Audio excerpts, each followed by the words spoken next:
How to change Gmail password. Hey guys, this is Lucy and let's get to the video right away. So in order to change your Gmail password, you need to go to your Chrome browser.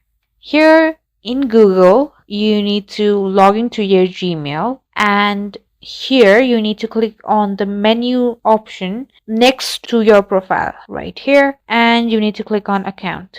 So here you will need to go to security.